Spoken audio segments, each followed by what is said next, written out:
used to scream at me at Channel 8 for different commentaries or whatever. I said, did somebody solder the knob on your set? I mean, apparently you don't know this, but let me say something to you. You can hit that button and guess what? The channel will change. There's a remote. The channel will, like a miracle, the channel will change.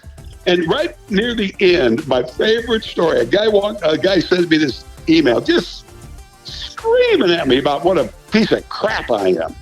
He said, I stopped watching you years ago. My friends and I, we never watch you.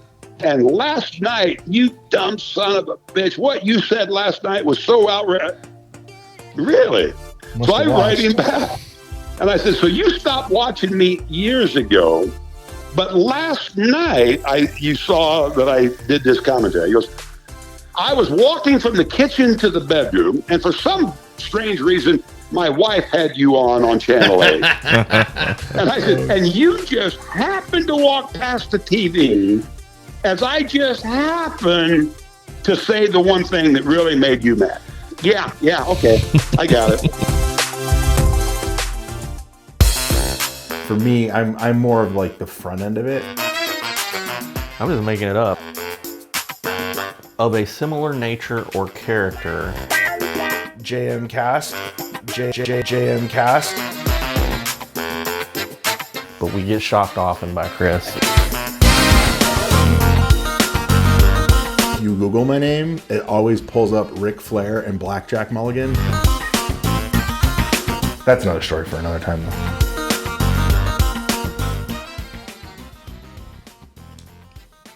The JMKast.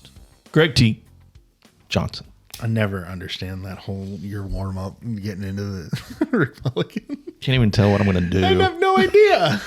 That's why I wait for you to talk, because I figure if I talk, I'm going to screw your thought process up. Greg T. Rick M. Whatever. Hey, guess what? Guess what today is? It's the end of the Dale Hansen experience. It's the last one. The fifth one. The fifth one. And for those who listened to the first four, oh my God, thank you so much. Oh, yes. And I hope you enjoyed them. I mean, there's probably a little more poker than people want to hear about, especially with people that aren't interested in poker. True. But you find out that or Dale loves poker. Don't know if poker loves Dale. He doesn't think it's a sport. That's for sure. He doesn't love me. That's for sure. I almost threw my computer through a wall. Oh, not again. We've already done. We've already been through this. It's the same story. Dale Hansen, part 5, and we've been through everything. This one's going to be one of the better ones. Well, it really truly is. This one he tells a really emotional story. Awesome story. Like, that's the best way to describe it. It's it's one of his favorite stories. Yeah. And something that happened to him based on one of his unplugs. Yeah. One that he's very well known for. Well, yeah. And it's just the kind of story you hope someone says about you. Absolutely. When you have been in a job like his. Yeah.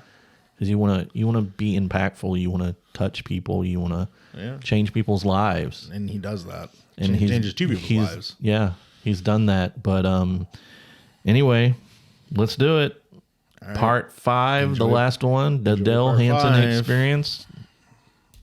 All right, Dale, let's hear you. I know I've had some impact. This may sound incredibly arrogant, but I know I've had some impact. My all-time favorite story, and it breaks me down almost every time I think about it, back to the Michael Sam story. After I did the Michael Sam commentary, about a month or so later, there was a sales party at a client party, Channel 8. And this guy walks up to me and he says, can I give you a hug? And yeah, okay. I mean, I guess. And the guy hugs me and he starts crying. And he said, I just want to thank you. He said, I'm sure you don't understand. He said, but my dad called me last night. And I'm like, and I'm thinking to myself, man, it must have been a hell of a phone call. It turned out it was. His dad, this guy's like 32 years old, and his dad threw him out of the house when he was 18 because he came out as gay. And his dad threw him out of the house. And I did my commentary about Michael Sam, and his dad called me and said, I don't understand it. I don't know that I'll ever understand how you live. But if that old fat son of a bitch on Channel 8 says it's okay, you and I are going to figure it out. And that one meeting basically makes my whole life worthwhile. I was going to say, you reached the one person, so that's all that mattered. You made someone's life different. Yeah, you changed. I changed a couple of lives. I changed the young man's life. I changed the father's life. And I did the same thing when I was writing about, about my own sexual assault when I was a boy. And I had the number of letters that I received from people who had gone through a very similar situation. And one old guy in particular was, I'm going to go tell my wife and kids why I've been such an ass my whole life. Because I've carried this with me, and I've been bitter my whole life about what happened to him. Wow. And he says, I'm going to go tell my family now. Because if you're willing to tell your story, then I have to be able and willing to tell mine. And I got hundreds of those, unfortunately. I got hundreds of those. And it all came from a commentary about the sexual abuse of the young boys at Penn State. And my buddy, my conservative buddy, was one of them who that commentary came. We were sitting over at Havana puffing on a cigar. And my buddy looks at me and he goes, I don't believe these damn kids at Penn State. He said, they're making that up. They're making that up. I said, why would you say that? And he goes, well, I'm just telling you, if anybody had ever been sexually assaulted as a boy, they would have told. They would tell. And these kids are saying they kept it to themselves for years. And I never said a word to him. And I went back to the station that night and wrote the commentary because it happened to me. And I didn't tell. And I mean, he called and he was damn near crying. And he's like, oh, I'm so sorry. I said, no, you don't be sorry. I said, I just want you to think about this. You are convinced that these kids are making it up because you think they would tell. I'm your best friend, and I'm telling you, they don't tell. No, because they think they're alone. They think they're alone. Yeah, they change.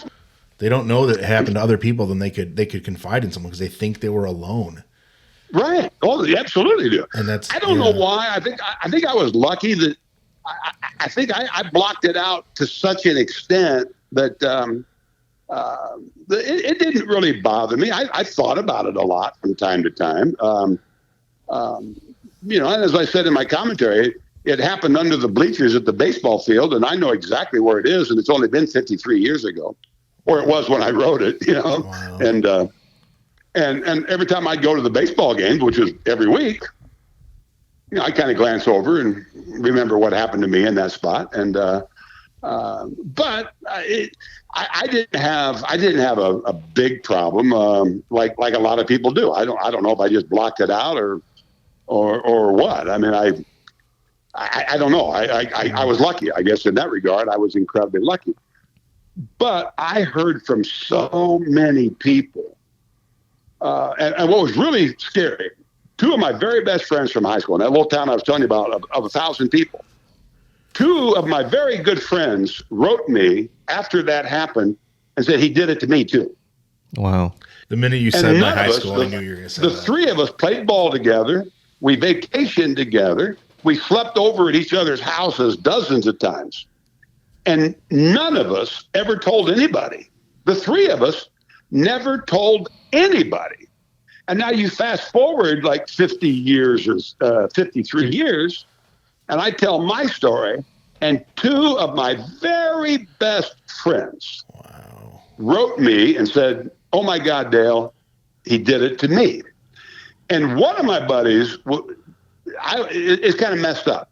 His relationships are kind of messed up. And he went into a shell. He was a great guy. And looking back on it, of course, that explains it. Because he was just a great guy. He was a hell of an athlete. But he just went into a shell. And then afterwards, he never came back for any of our reunions. And he was one of the most popular kids in school. And And again, we all just kind of, I mean, seriously, we would all get together for our reunions. Like, what the hell happened to him? What's going on with him? And it's, oh, well, I ran into him the other day, and oh my God, he's having a hell of a time, and he's in bad shape, whatever. And now, as I look back on it, I go, oh, I think that explains it. But he didn't feel comfortable enough, not only to tell his parents or coaches or whoever, he didn't feel comfortable enough to tell me.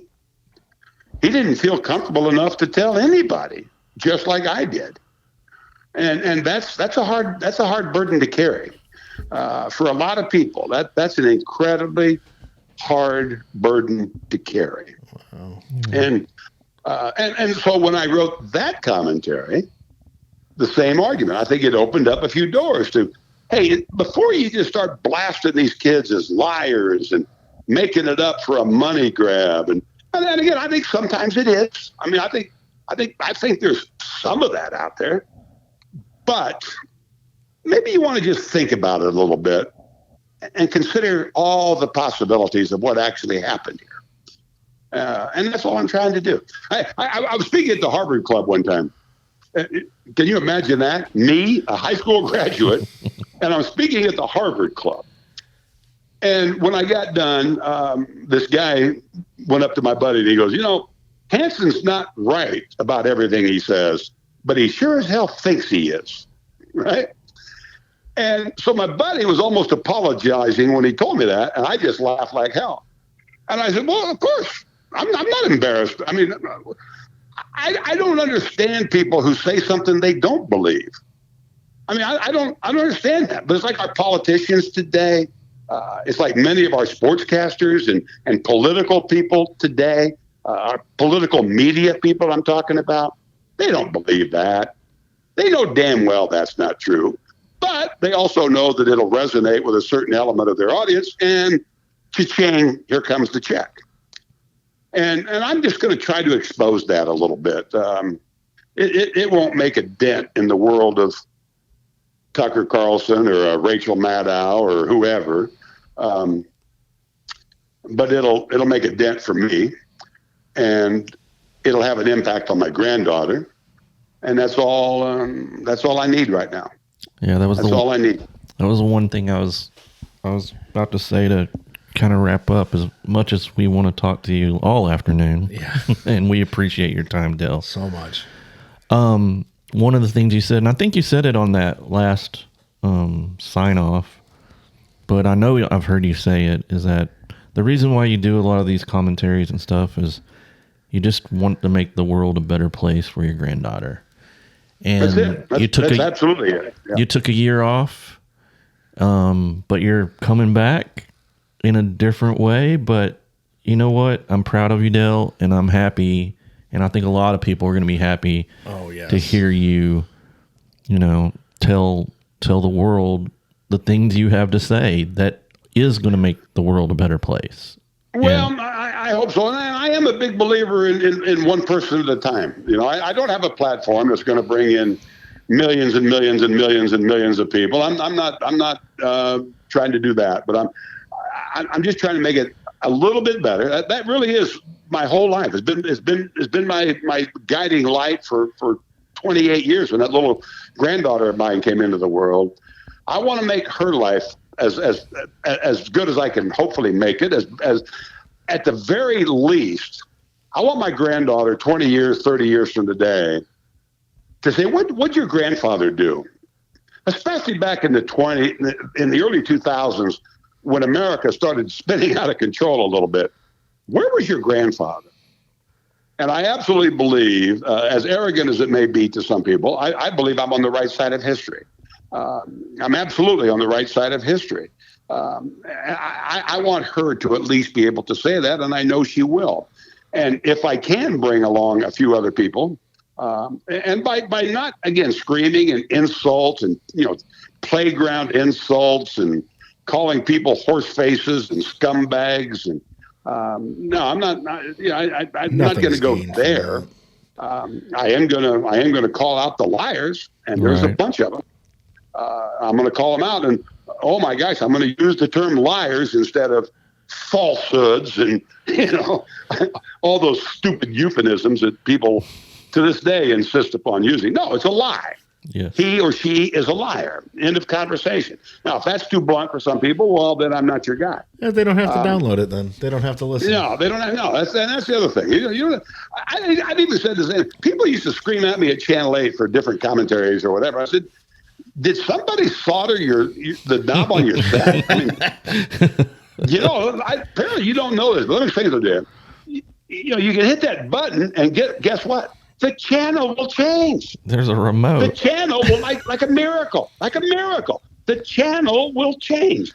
And right near the end, my favorite story, a guy sent me this email just screaming at me about what a piece of crap I am.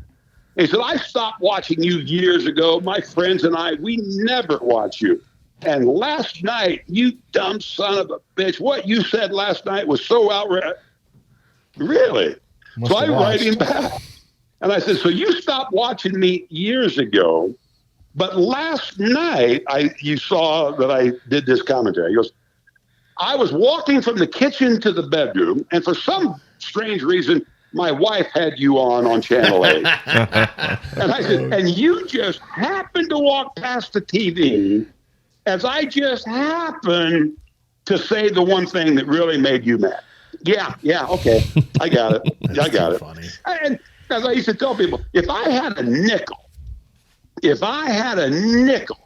for everybody who told me I've never watched you in 10 years and I'm never, ever going to watch you again, if I had a nickel for everybody who told me that, this phone call would have cost you a fortune, Greg, because I would be down in the Bahamas hitting balls into the ocean off my private island. You know they watched you again, It's Dale. just stupid. I mean, it's just stupid. I mean, these threats and this, and again, it's because of the anonymity, and I really believe this. Twitter and Facebook and all these social media platforms, they're going to destroy America. Yeah, I know. They're going to destroy America. Completely. And we have to at least figure out, since we can't get rid of these social media systems, obviously, we've got to at least begin to figure out how we can understand them a little bit better. And the fact that Bob in Mesquite is screaming about something Dale Hansen said, I don't care. I never have cared. I don't care. I know where the audience is. I know the true audience measurements will show up in some fashion eventually. I don't react to tweets and Facebook postings. I answer every email that's sent to me. I always will. I always have.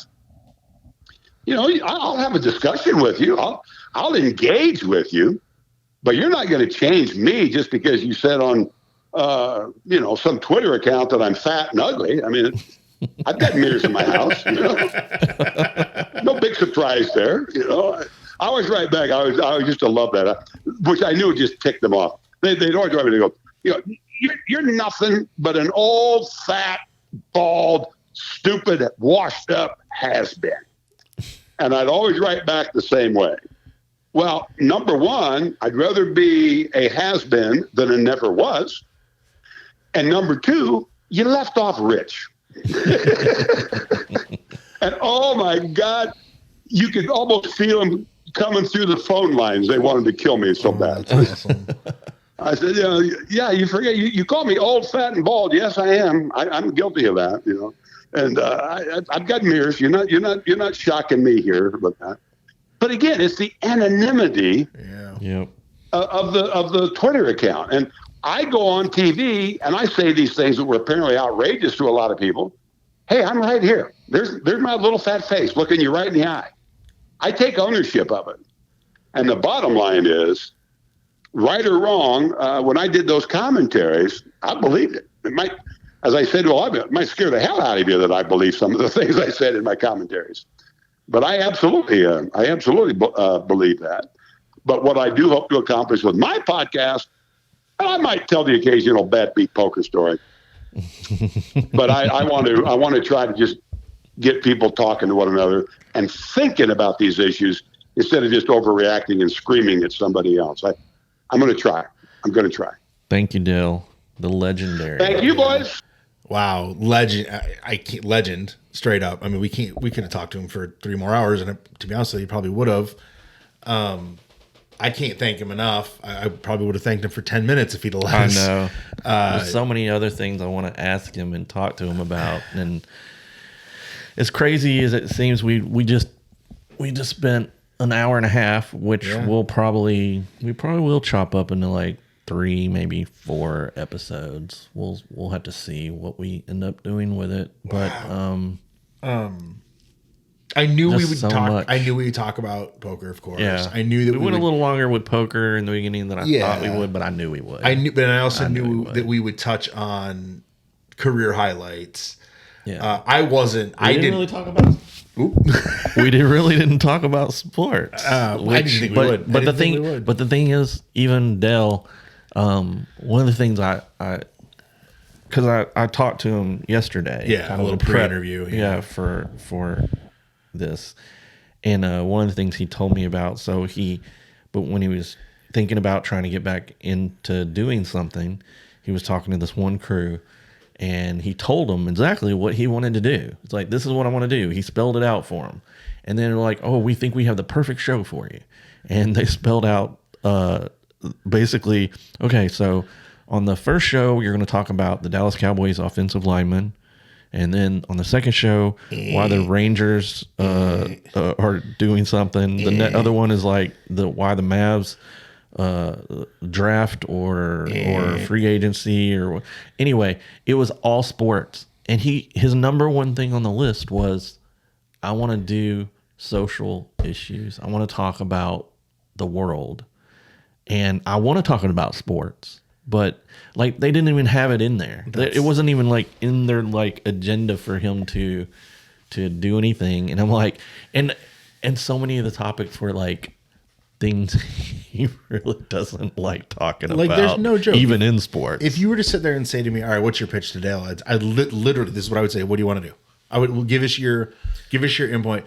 And then the minute he tells us that, I go, okay, cool. We're recording on Tuesday. Episode 1 is whatever the hell you want to talk about.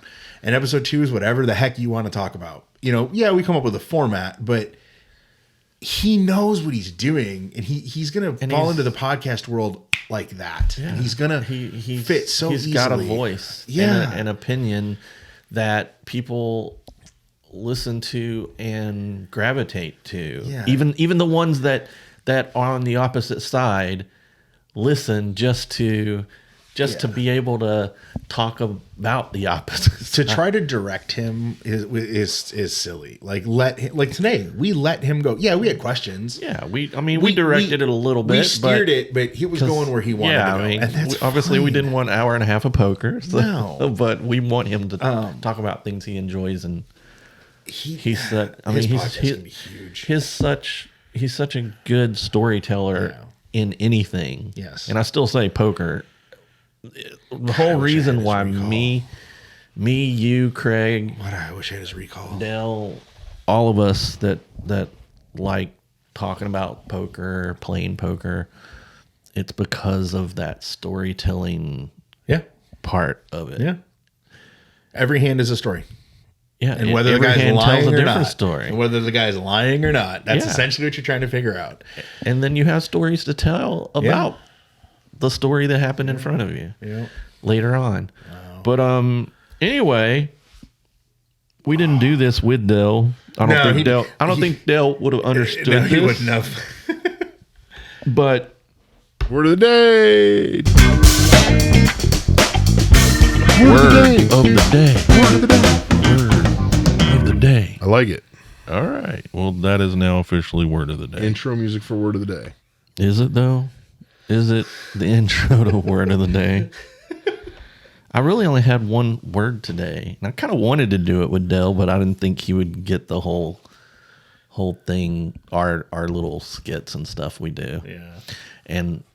But anyway, highlights. Oh. And he said the word. Perfect. He said exactly. He said it. He said it multiple times. He said it at the very top. And he kind of described it. And he said it again much later on. Yeah. But highlights. I'm going to let you take this one. Highlights is when you're watching primarily sports. It's usually where it's done is in sports.